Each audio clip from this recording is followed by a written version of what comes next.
10. A Princess and a Baby. "You have a lovely baby boy," said the nurse. The baby waved his little hands and kicked his feet. His mother held her baby tight and cuddled him close. She should have been so happy, but she was dreadfully afraid. The people of Israel, Joseph's family, had lived in Egypt for a long, long time. Now they were in danger. "Kill every baby boy," the cruel king ordered. "There are too many of these people in Egypt." How could the baby's mother keep him safe? She must keep him secret. The nurse kept the secret. Big brother Aaron kept the secret. Big sister Miriam kept the secret. The baby slept a lot, and when he cried, his mother quickly hushed him. But as he grew, the baby made more noise. He didn't sleep as much. He chuckled and laughed. He bellowed for his dinner. His mother was dreadfully afraid. Soon someone would find out her secret. "Go down to the river and get me some reeds," she said to big sister Miriam one day. "Bring me some sticky tar," she said to big brother Aaron. Whatever was she doing? She was making a little basket out of reeds with tar to keep the water out. When it was finished, she put the baby inside. Then she hid the basket among the tall reeds at the river's edge. "You stay here and make sure he's safe," she said to big sister Miriam. Then she went home. Someone was coming. It was the king's own daughter. "Whatever is that?" she said when she saw the basket. She opened the lid, and there was the baby, with tears trickling down his cheeks. "Oh, poor little thing," the princess said. "He must be hungry." "Shall I go and get help?" big sister Miriam offered. "Yes, please," said the princess. So Miriam ran home to get her mother. "Look after this baby till he's old enough to come and live with me," the princess said. She was talking to the baby's own mother, though she did not know it. "We shall call him Moses."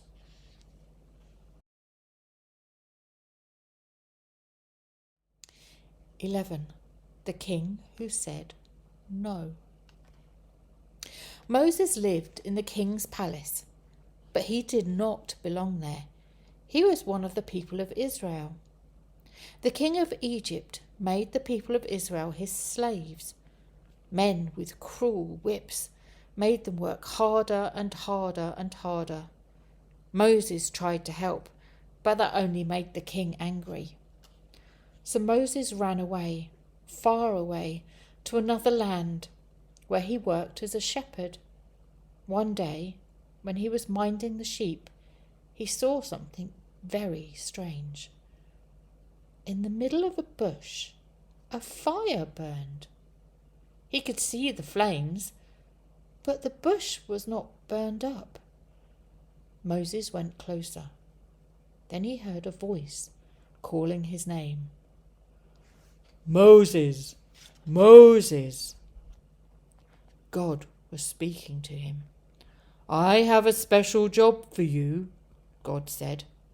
"I know all about the cruel king of Egypt and the horrible things he does. The people of Israel are my people. Go and tell the king he must let my people go." But Moses did not want to. "I can't do that," he said. "The king of Egypt is very angry with me." "You can do it if I help you," God said. "Tell my people what I have said. Tell them it's time they had a land of their own. If you are afraid, take Aaron with you." Moses and Aaron went to see the king. "God says, let my people go." "God? Who is God?" I don't know your God, said the king, and he made the Israelites work harder than ever. So God sent Moses to warn the king. Let my people go, or I will send a terrible disaster. You will have no clean water to drink. The king said, no. And there was no clean water to drink, just as God said. Disaster number 1. Again, God sent Moses to warn the king. Let my people go, or I will send a terrible disaster. There will be frogs everywhere, frogs in the soup, frogs in the bed with you. And the king said, no. And there were frogs everywhere, hopping and jumping, frogs in the soup and frogs in the people's beds, just as God said. Disaster number 2. Please get rid of these frogs, begged the king. The king asked Moses, and Moses asked God, and God got rid of the frogs. But the king did not let God's people go. Again, God sent Moses to warn the king. Let my people go, or there will be gnats all over the place. Nasty little biting gnats, he said to the king. And there were gnats all over the place. Nasty little biting gnats, just as God had said. Disaster number 3. No, no, no, shrieked the king, stamping his foot. I still say no. Then the disasters came thick and fast. 4, 5, 6, 7, 8, 9, 10. Yes, yes, yes, groaned the king at last. Tell God I will let his people go, and good riddance. If only he had said yes before. The people of Israel got ready to go. They were leaving Egypt forever. They would never be slaves again. They were going to a land of their own. God had set them free. Number 12. The Big Adventure. There was a great big noisy party. Everyone sang and danced. It was the best party ever. God's people were safe at last, safe from the king of Egypt. Thank you, God, they sang as they danced. When they left Egypt, the people had to walk all the way. They took their pots and pans and food and clothes and blankets, and they had to carry everything. All their sheep and goats and cows went too. The big boys and girls took care of them. Shoo, shoo, hurry, hurry, they said. The sheep would stop and nibble the grass. The goats would stop and chew the leaves, and the cow would stop to drink the water. Hurry, hurry! The little children soon got tired. Their mothers and fathers had to carry them. Hurry, hurry, they said. We aren't safe yet. And they weren't safe yet, for the king sent his soldiers chasing after them. But God was with his people. God was showing them the way. God was keeping them safe.